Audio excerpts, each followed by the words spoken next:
Good evening. Welcome to Community and Technology, where we connect the global community with news, information, and resources that we hope will help improve your life. I'm Stu Reid, here with my co-host, Dave Burstein. Hey, Dave. Hello. So what's going on other than AI in the tech world, Dave? Well, I saw some headline, maybe you can fill me in a little bit about synthetic human embryos. What's that all about? how many people does it take to make a baby? I would normally two. But then we had that story last week where we heard that a crocodile had a baby all by him or herself. I guess her Well, I'm talking about human beings, probably. two. Crocodile, the crocodile story was a great one. Uh, Crocodiles usually do need fertilized eggs, but a female crocodile who had been in captivity with no access to any male crocodiles did have a baby in a zoo. Mhm. Uh, that can happen. And the suggestion from the author was, well, what's like a crocodile? Would the dinosaurs like crocodiles? Were they able to have their own baby? But let's talk about human beings. How many people does it take to make a baby? I've only heard of one. I mean, I've heard of two. Of course, two two is the answer, the traditional answer. We've heard a little bit about possible fertilization of eggs using male sperms and female eggs, where you still got to have two people or the representation of their eggs and their sperm. The correct answer is one, two, or three, although one is not yet proved to work very well. I didn't believe it myself. We know about getting a sperm and an egg, male and female. Fine. Now, we also know you can do in vitro, Right. do it all in the test tube. And that's become standard medical procedure and it's still a hard one.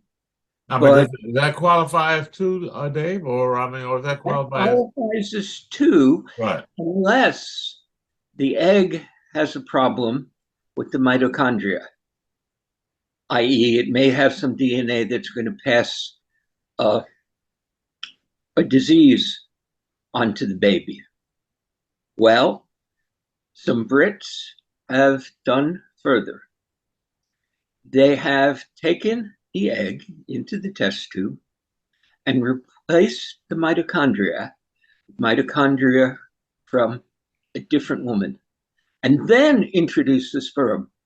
So it's sperm, egg, and implanted mitochondria. Oh, Mitochondria have DNA. well, what's the mitochondria, Dave? Break that down for us. What is that? The mitochondria is what produces the energy in the cell and probably does a whole lot of other things. So all know about the double helix Mhm. that is in the nucleus. There's also more DNA in the mitochondria, whose primary purpose in the cell is generating energy and creating the RNA and then proteins that are able to put together how you get from sugar syrup, the sugar, your blood sugar, to energy for the cell to pull up a muscle. Mm-hmm. So that's how you can get three. And they have actually done it and had successful babies.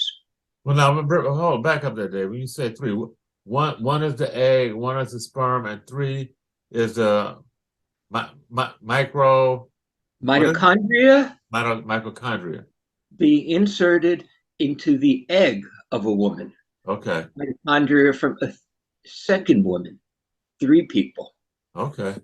Wow. And they've actually done it in England. They're refusing to give any details on the family for privacy reasons.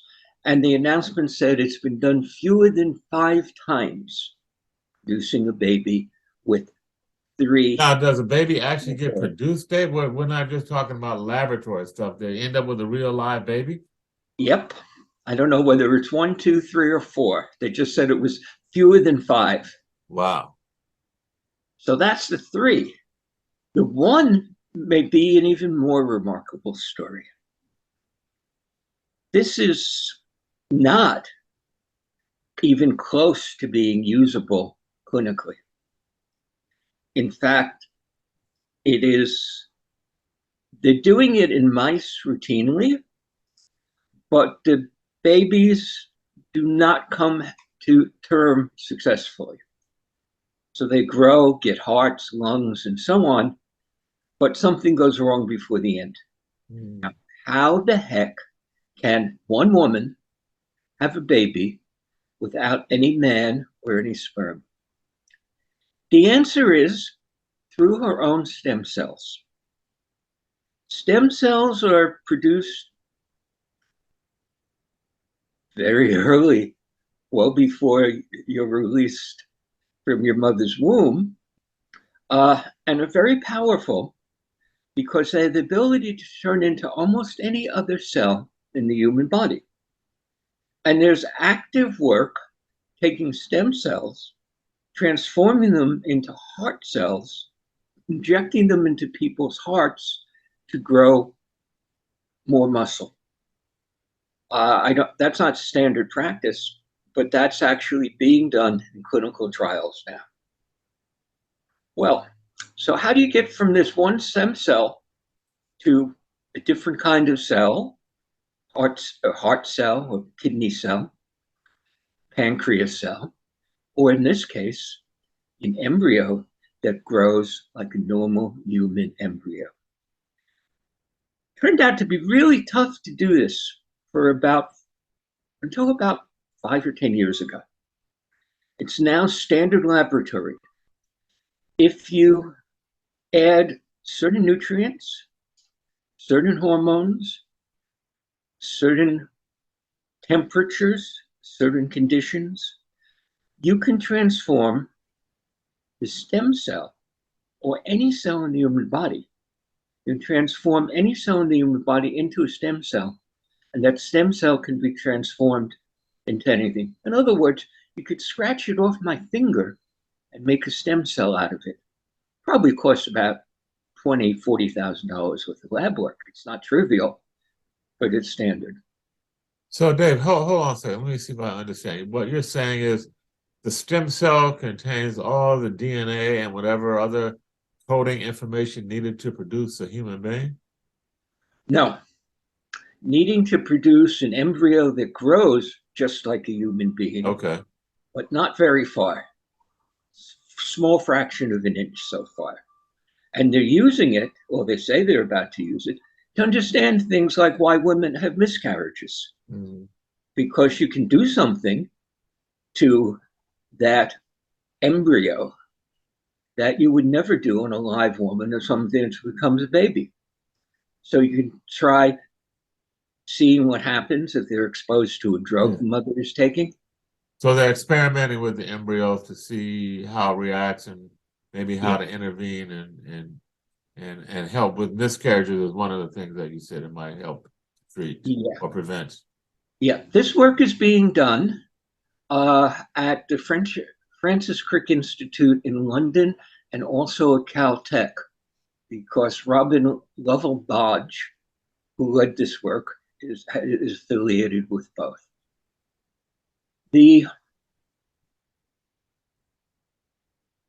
And let me get the particular. Yes. Now, some of this work is regulated, isn't it, Dave? I mean, is this work legal in the U.S. to do this kind of stem cell genetic manipulation? What you can do, and whether you can put it in a woman's room and let her carry a baby to term. When they try to, they have it working in mice to not quite a healthy baby. After 6 or 7 months, they usually die, but they look like an ordinary baby. Hearts, lungs, brains, and most of the things you would expect. This one does not have that.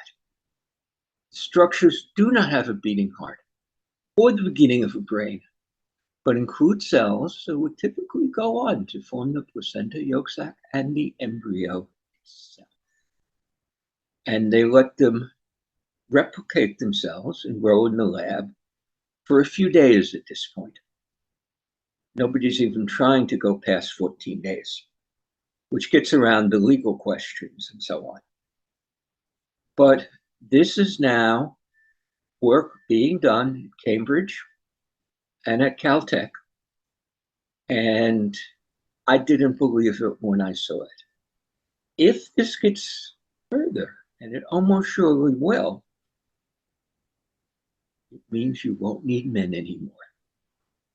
Oh, wait a minute, Jay. Wait a minute. Now, don't you need the X chromosome and the Y chromosome? Don't you need something from the men to like complement whatever the woman brings to make a human being? Or what am I missing in this equation? I don't know if you could make a boy, but you certainly can make a girl. You don't need an X chromosome to make a girl. Okay. So where this is going, it's very, very early. Our grandchildren may see this work, but this has been a dream of science fiction stories for 50 Yeah, years. sounds like a great sci-fi premise. Sounds Yeah. like the women may indeed take over. Yeah. Medicine and science has been accelerating at a pace that astonishes me. And I'm always looking for the new stuff. But the last 3 or 4 years have been really remarkable. If I asked you what would be the chance 20 years ago for a woman with breast cancer to survive 5-10 years, and probably forever, you would probably give me an answer of 50%. Yeah, or slimmer. The number has gone up to 80%. 80% survival. 80% survival. Wow. In other words, instead of half the women dying of the breast cancer, only 1 in 5 die of breast cancer. There's a pile of drugs, including checkpoint inhibitors and so on, that have all been developed in the last 10 or 15 years, many of them just in the last 3 or 4 years, that make a big difference in survival. Survival had been flat from Lyndon Johnson's day, when he started the war on cancer, till when I was looking at it about 15 years ago.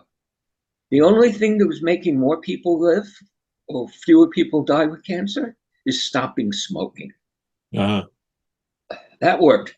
But none of the medical treatments, chemo could keep you alive for a while, but it almost never cured you. Yeah, sometimes it kills you itself. Chemo. It certainly does. In fact, when I was doing the AIDS research, I did a lot of reporting back during the heart of the AIDS epidemic. I was at BAI, and I came across some information in a medical seminar, and I said, this really matters. It was the first drug that was, well, the second drug that was making a real difference in the survival of AIDS patients. It gave a whole lot of people another year or two of relative health. And it was really painful as I was still doing the reporting 2 years later. And the deaths then jumped up, including some of the doctors I'd interviewed for the shows 2 years before. That was very hard to watch. But there was 1 year with AZT, acyclovir, and pentamidine, which you take through an inhaler, when very few people were dying of AIDS if they got to the right doctor. How, when I say very few, at the President's AIDS conference, this would have been 86 or 87, a woman from GMHC got up and said, I'm responsible for all the women who come here with AIDS. She had about 40 on her caseload, probably more than anybody else on earth at that point. And so far, she had kept them all alive. When you say so far, you mean to today? No, To, to at the that day point she in time, testified 86, 87. at this at the President's AIDS Commission, which is where I Uh-huh. met her. So yes, it was working. As we know, the drugs coming in the 1990s were much, much better. And the life expectancy of somebody with AIDS who has good medical care is 60 to 80 years. It's a wonderful thing that has happened. And oddly enough, one of the heroes of this was the first George Bush. Do you know that story? No. How'd that happen? Didn't get much credit for it. Bush said, we can do something for the hundreds of thousands, possibly millions of people in Africa who are getting AIDS. You walk into Memorial Sloan Kettering or Mount Sinai, you will probably be cured of AIDS. And that was clear 20 years ago when Bush was president. Well, he got through Congress several $billions for the drugs. They worked with the drug companies to bring the price all the way down in Africa, but not in the United States or Europe, where presumably societies were rich enough to pay the $15,000 or $25,000 a year cost to stay alive. But they managed to do that, and there are probably no, probably over 1 million people alive in Africa living with AIDS. Like the guy who did this, who has the cinema near me. I live not too far from 125th Street in the Magic Johnson Cinema. Uh-huh. Do you remember when he got AIDS as an Oh, actor? absolutely. I mean, it was a traumatic. Folks in the sports world were crying. They thought it was a death sentence. Well, He's still here. he's still with us, and that's got to be 20 years now. Oh, it's more than that. I think that was, let me see. That was in the early 90s. I was around 90, 91. So you're talking 30 years. And that was drugs that were developed in the 90s and kept getting better and better. Mhm.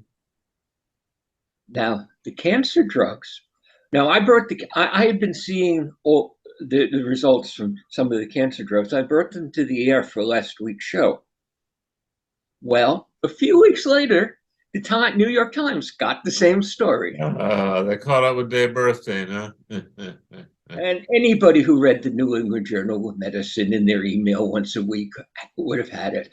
But the Times didn't pick it up. The story was called Is a Revolution in Cancer Treatment Within Reach? And the answer coming from Kate Burkett in the Times is yes. That I remember that they really have working drugs that are saving lives by the millions. And if they got to everybody at the right time, with the right support, it would save way more lives, which is why I'm going to a similar story as we had last week. Is this one is really important. A lot of this is brand new, but a lot of it is actually available to any doctor to prescribe if they understand why and how. That gives you a powerful reason to get to a good, well-informed doctor. So this is drug research, Dave, that you're talking about, where drugs are now being produced that are able to attack the cancer, or That and cut if the so, death is rate, it every cancer or a particular type of cancer? not every, and it turns out that there is no such thing as lung cancer or pancreatic cancer and so on. That was what they thought 25 years ago, where all they could say about cancer was, oh, it's in the lung. They now, on any decent medical facility, will test a whole lot of genetic stuff and actually take your DNA into the lab and look for mutations. And on something like breast cancer, they've identified, I don't know, probably something like 17 separate mutations. And there are different drugs that work against each one.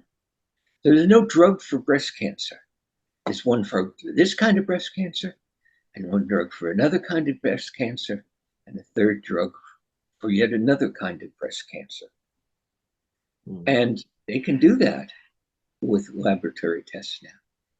The article from Pickard in the Times talked about a woman who thought she had less than a year to live 11 years ago. Wow. She had advanced breast cancer. And what has her life been like? Well, every year or two, there have been drugs, standard chemo, will often keep you alive for a year or two or three. 40 years ago, you could do that. But what's happened now is there's a whole set of drugs that have got out there. The problem with why chemo doesn't work long enough is two. One, it's very hard to find every cancer cell that may be hiding in your lymph nodes. There's billions of cancer cells in somebody who has active cancer. Remember, we've got trillions of cells in our body. The other thing is that cancer cells are very good at mutating against the drugs used. So that for most people, in a year or two or three, the drug stops working. But what they now have, it's standard in prostate cancer and breast cancer, and I'm sure a lot of others, a series of 3 or more drugs that when the first one fails, they give you the second one and often the third one. Mm-hmm. And this lady was very lucky, she was saying. She said that right when the drugs started to fail, there was a new one. And it worked. Right. And gave her another year or two. Uh-huh. Yeah. So And that's going on for 11 years for her. she's still alive when Wow. they wrote this article last week, which I sent to you. And the reason I keep coming back to this story is any doctor in the United States will probably do a decent job taking care of diabetes or hypertension. But only the doctors who know the latest drugs, many of which are not on the market, are just still in clinical trials, and is on top of that stuff, can be like this lady. And she said 2 of the drugs she'd taken were not available unless you joined the clinical trial. Mm-hmm. So that says you want to get to a doctor who's clued in. How would you do that, Stu, if you were Well, looking I would say, one of the things that I've learned just with my family members who have had bouts with cancer is to get associated with a hospital that has a university component where there is a teaching Go to your component place. and a significant research component where there's research associated with the hospital.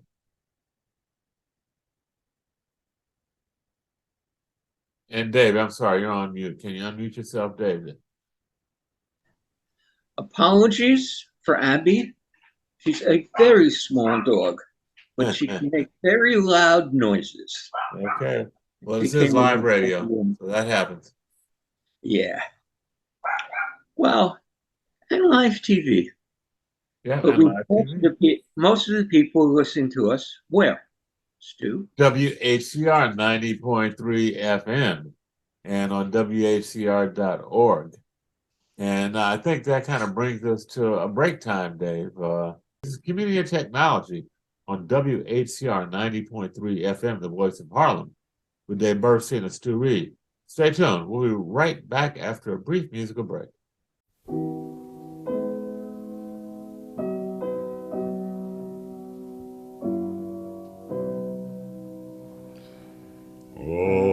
Amazing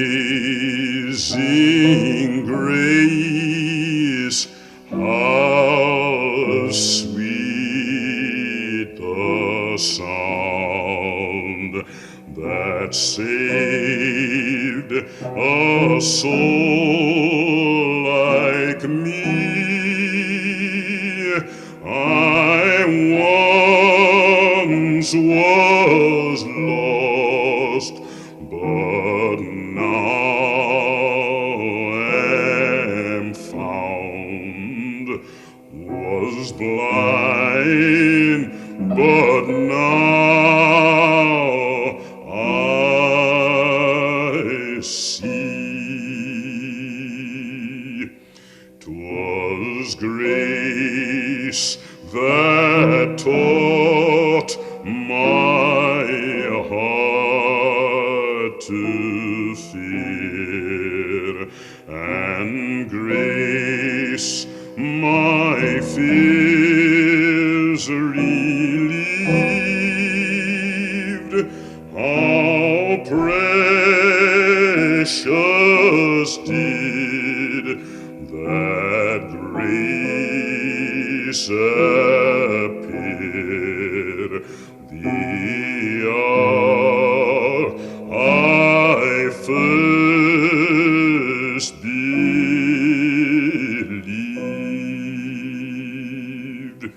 Through many dangers, toils, and snares, I have already come. 'Tis grace that brought me safe thus far, and grace will lead me home. The Lord has promised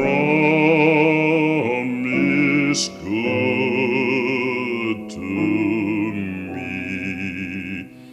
His word my hope secures.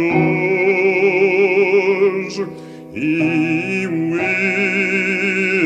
my shield and portion be, as long as life endures.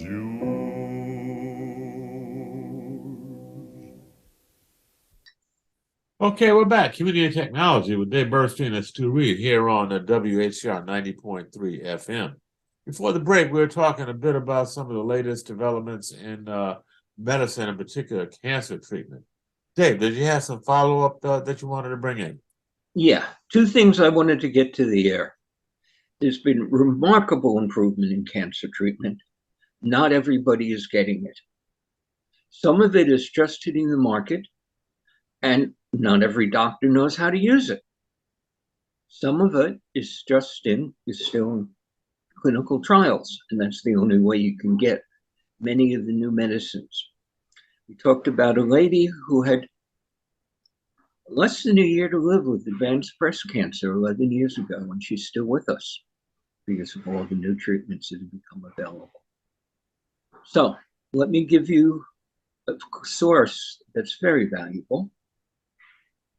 Clinicaltrials.gov has every one of the thousands of clinical trials currently going on in the United States, and some international ones as well.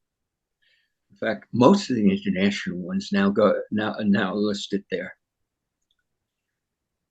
You don't need to be a fancy doctor to go there. You just go there, clinicaltrials.gov, type in Alzheimer's, for example. You can type in your location because you're looking for something that doesn't need you to travel to California or Beijing, and see what's out there. And medicine lives on trials. There's a lot of them. Dave, quick question. Why is that a .gov site? Is the government involved in pulling that Yeah, stuff together? yeah, it's coming from the National Institutes of Health or something like that. Okay, And it's actually was and registering a clinical trial is actually, I guess, an FDA requirement. I see. Okay. So it's there, and it's So amazing. I guess the point is that there's a cutting edge stuff going on that not normally going to hear about.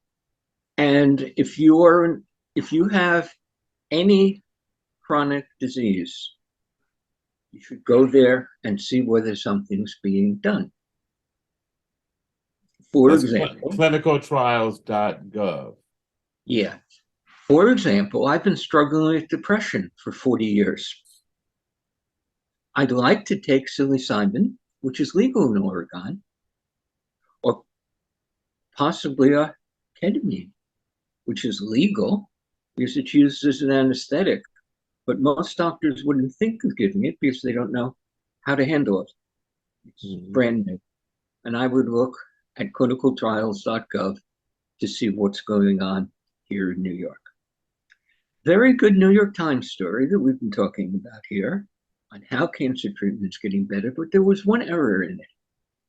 She said, well, this is what they have for cancer. They don't have this kind of progress in Alzheimer's.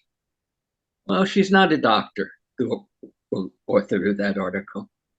But we brought to the air several weeks ago the latest results from monoclonal antibodies for Alzheimer's. And one of the results is very dramatic. It slowed the progression of Alzheimer's by 35%.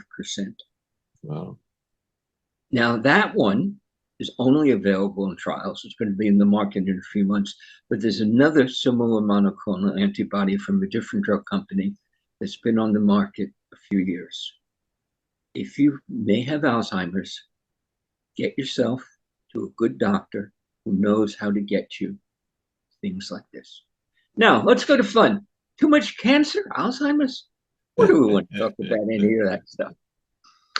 Stu, Well, important stuff nevertheless, Dave. So, I appreciate the deep dive that you have been doing into what's going on, and I'm sure our listeners do as well. So thank you for that. But now we're changing gears. What are we going on? We've got some AI news? Well, did you hear about the new Beatles record with John Lennon? No, I have not. What's going on there? There's going to be a new Beatles record. It's just a single coming out before the end of the year, according to Paul McCartney, talking to the BBC. What? I thought he was shot and killed in front of the Dakota a long time ago. Long time ago, he was. Yeah, Strawberry Fields Forever. And they named part of Central Park Strawberry Fields for him. Yes, they have. I was just here a couple of weeks ago. Yeah. Yeah. Somehow AI is able to resurrect his voice. What's going on? They found a demo, some demos he did. Two of them, the other Beatles got together and released a while back as music. One of them, the demo was so awful that they just couldn't use it until now. And the story at the BBC, well, I can quote you from Paul. We took John's voice and get it pure through this AI. It worked. Wow. This is something, this is not what everybody assumes. This fancy ChatGPT with 400 billion tokens that took the biggest computers in the world 2 months to create the database. It's just a standard audio enhancement program. It's been on the market for several years. Okay. You can buy something similar for $200, and recording studios do it. And it uses techniques that could be called artificial intelligence to get rid of the clicks and the pops and the unevenness and move the microphone that was too far to the left back to the center and so on, all of which can be done. So, yes, it is AI by anybody's definition, because nobody really has a decent definition of AI. It can be so many things. Mhm. So what's been happening, is AI is hot, so they're calling everything AI. Yeah. Yeah, I did that 10 years ago with my friend who was optimizing broadband lines. And he had the records for several years of tens of millions of fiber, cable, and especially DSL lines. He threw standard big data techniques to look through them, to look for patterns, to look for problems before the customer even knew there was a problem with the line. So of course we called it AI. AI is a huge field. Everybody in it, it's not nobody has any definition. Everybody in it has a different definition.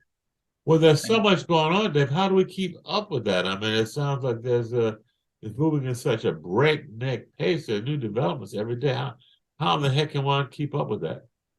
I get a service that every week comes up with a lot of news and new tools being released. About 10 new ones every week Wow. that he looks at. It's the hottest thing and one of the most important things in the history. It's wildly overhyped.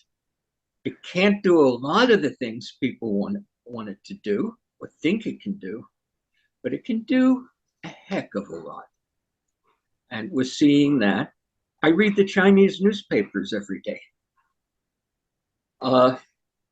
People are, in fact, creating ballets with the help of ChatGPT. We have a comic book that looks really good, actually. You wouldn't have any idea that all the illustrations were created by an AI program. Mm.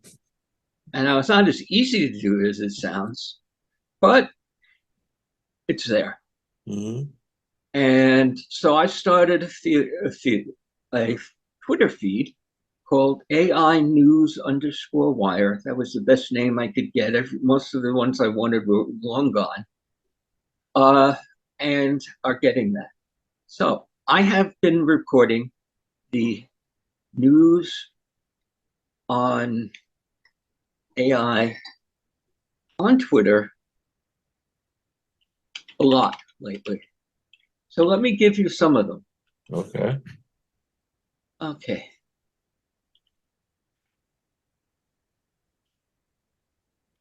Let me bring myself down a little bit.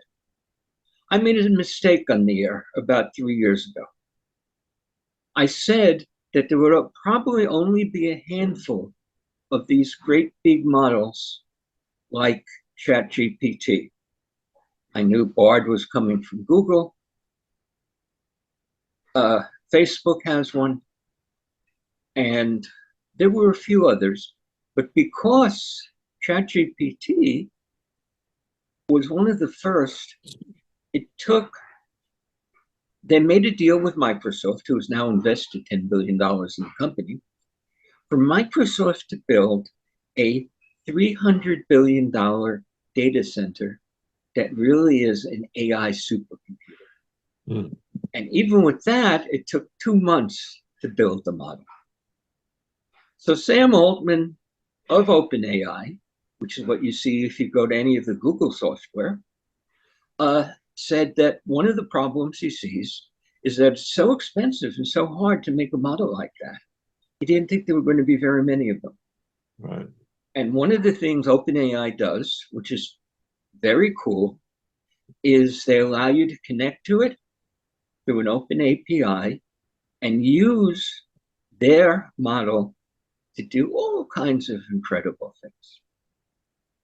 Well, I was wrong for several reasons. The first one is I knew Baidu in China was building a model. And I've discovered since that Huawei and Tencent in China. Baidu is a really small $50 billion company. Huawei and Tencent are worth hundreds of billions. They have the resources for whatever it takes. In addition to which, The techniques are getting better and better.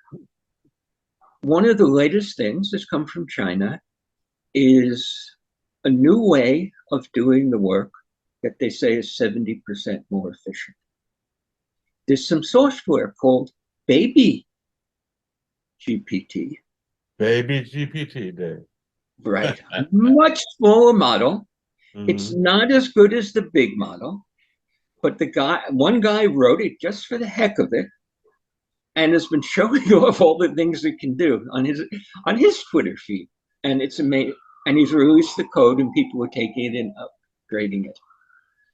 So what we're seeing is that it's become easier and easier to build the models, and more people are doing it. In fact, thanks to our friends at Facebook. They want to call themselves Meta, but that doesn't work. Anybody with a good-sized computer, the kind you could buy for $10,000 to be a super gaming machine, can run a huge AI model. Where does it come from? Facebook has put their AI model, which is one of the best, out as open source. No, Really? it's not open source at this point. They were afraid that they'd get in trouble if people did terrible things with it. However, it's essentially available to any researcher at any university who wants to play with it. And it has already leaked to the internet. So it's not nominally open source, but it's out there and I could download it if I wanted. So all of this is happening. But when you hear all the enthusiasm and the over $100 billion that's being invested in this stuff, that's a real number. Microsoft alone is putting $10 billion in. Google is, I'm sure, matching them. You have to remember one thing. It can do incredible things, but it makes a lot of errors still. Mm-hmm. They have a fancy name for it. Do you know what they call? Do you know what they call an error being made by a big AI system? Hallucination. Hallucinations. They're not hallucinations. They're just errors. Some wisecracker called it. My sense, David, is that they are egregious errors, and that's hence the term. It's not just like a rounding error in math where, oh, oops, you're off just a little bit. I think it's like way off. They're making stuff up. Now, most of the time they get things right, and it'll keep getting better and better. But one lawyer got lazy. He had to hand a brief in for one of his clients. He went to ChatGPT. ChatGPT came up with an argument and 5 cases, case law to cite, which never existed. Made it up. Made it up. Wow. Totally. Judge caught it, had some very rude things to say. They haven't sent the guy to jail for putting in a false brief yet, but he might. Another one that shows how long they get. There's a sheriff down south who is suing OpenAI ChatGPT for libel. Why? There was a big bribery case in his territory, and ChatGPT wrote up an article about that case saying this sheriff was one of the principals. Oh. He was the sheriff who went and caught them. And so he was in all the news stories about them. But ChatGPT said, oh, look at this name. And it was in this story, in this story, in this story. He must have been one of the leaders. Wow. Yeah. So if you use this stuff, and something on the order of 25% of high school students have used it, be very, very careful. Yeah.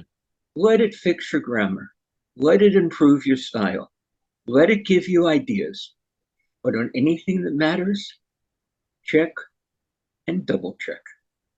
Well, Dave, I wanted to go back. What is this baby GPT? I mean, where does that fit into the scheme of things? It's the stuff we're talking about are called large language models. The one that's at OpenAI, like the one at Google and the one at Facebook, initially took months of the biggest computers on Earth to generate. Facebook has a big program, and they needed to get something for all their researchers. They just built what looks like a data center, but really is a supercomputer. 16,000, $10,000 or $20,000 chip, GPU chips, and it looked like it cost about $300 million to build the facility. Wow. Well, what do they do with it? Well, they're trying to take over AI. In fact, there's a big show out of Vancouver this week. Facebook has 65 papers at it. That means they're behind Google, which had 92 papers at the same show. Wow. What a frenzy. Yeah. Yeah, it's like that. And essentially, there's unlimited money from the giant Chinese corporations and from the Chinese government for any researcher over there. And at the moment, I believe the Chinese are publishing more papers in artificial intelligence than the Americans. Now, whether they're as good, everybody will have their opinion. But when you look at who does this, well, the most important paper in the last 15 years is essentially the one that introduced the idea of neural networks that are behind all these things. It was written by 3 people. Gregory Hinton, who's now at the University of Toronto, because he had been at Carnegie Mellon, but he left this country because he didn't want to do Defense Department research. Took a job at Toronto instead. Jan LeCun, who became a professor here at NYU. I think and they're going to have an event at NYU on Friday that I think I'll get a chance to meet him. He's French and a refugee from Russia, the 3 authors. The most important paper, no, I'm wrong. The refugee from Russia worked with Jeffrey Hinton on his startup. But the 3rd author on this was Bagnio, who's in the University of Montreal, and I believe is also European. At this conference, there was almost nobody from China. It seems to be that hard to get a visa now. But everybody's jumping in. Unbelievable things are happening, and even more unbelievable claims are being made. Now, one of the folks I just mentioned, Jan LeCun, blew everybody's mind late last week. Meta is there with a new method that he says in the next few years is going to replace ChatGPT and all the other large language models because it's even better. Wow. Nobody outside Facebook is known to have gotten their hands on it, but he leads Facebook's program now. He spends 1 day a week out in California, and the rest of it works here at NYU in New York. And he's one of the most prominent people in the field with several major achievements. So you listen to somebody like that, and I don't know whether the new Facebook software. How much more time do we have, sir? We just got the last couple of minutes, Dave, so we got to wind things up here. Okay, I have about 20 more stories that I put on Twitter. Well, we're gonna have to save those, Dave. But I am interested in do we have any kind of sense of when this new AI program is going to come out of Facebook? Is there any visibility into that? They're going to be demoing it. They demoed it last week in Paris. Big announcement. So this is all coming, and at the same time, the stuff for the large language models is getting much better, very quickly. Cutting down on And the hallucinations, huh? okay, now, last thing. The United States government does not want the Chinese even close to us in artificial intelligence or any advanced technology. So we put a blockade on China. Huawei can't get chips for a mobile phone. The drone makers there, the most popular drones in the world come from China, can't get the chips they need. And about a month ago, they put a limit on the leading AI chips for China. You cannot sell the best AI chip, which comes with it from NVIDIA, to China. Well, Tencent bought the older NVIDIA chip and just used more of them and is building a very large model now. The policy is not going to work. And the particular story that I'll end with is that the CEO and founder of NVIDIA, who makes almost all the chips for artificial intelligence right now, said, well, if we don't sell our chips to China, they're just going to make their own. There you go. And they, as I said before, they have more papers in AI and more researchers and more students graduating every year than we do. Being born in San Jose or Chicago might make you faster, smarter than somebody born in Shanghai, Shenzhen, or Beijing. And since there's unlimited resources for this, China is a very rich country. By some measures, it's richer than the United States, but it's with 4 times the population, so per capita, it's way behind us. It is clear that anything we can do, so can they. Yeah. And I've spoken to some of the Washington people.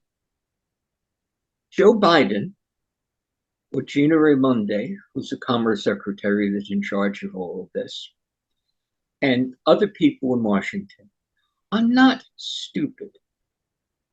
They don't think that the people in China are dumber than the people in the United States. That's one of the reasons Blinken is in China right now, trying to patch up relations, but we're not offering anything. And the Senate and House would crucify the Biden administration if they do more than what Blinken has announced, saying, we're going to work on normalizing our diplomatic relations, and that's a big breakthrough. No, we are at a Cold War against China. We are blockading them on the most advanced technologies, and it's not going to work. And I've been telling this to some people in Washington, and they don't think that there's any exceptionalism in America. We are ahead in many of these things. We're behind in other things. As I mentioned, popular drones, quantum cryptography, 5G networks, but we're still ahead of a lot of things. But if we don't patch up with China, China has no choice but to do whatever it takes to catch up to us, and they will. And they will. U.S. policy is going to fail. Okay, we got to leave it there, Dave. Sounds good. Yeah. Next Okay. week, I promise I'll get you more on baby GPT. Okay. This has been Community and Technology with Dave Burstein and Stu Reid. We've been kicking around the latest in healthcare and medicine, and then second half of the show, ChatGPT and AI, the brave new world. Stay tuned for the latest and greatest in tech news as it may relate to and impact you on Community and Technology, WACR 90.3 FM, the voice of Harlem. Every Wednesday, 5 to 6 p.m. Stay tuned. Just might learn something. Good night.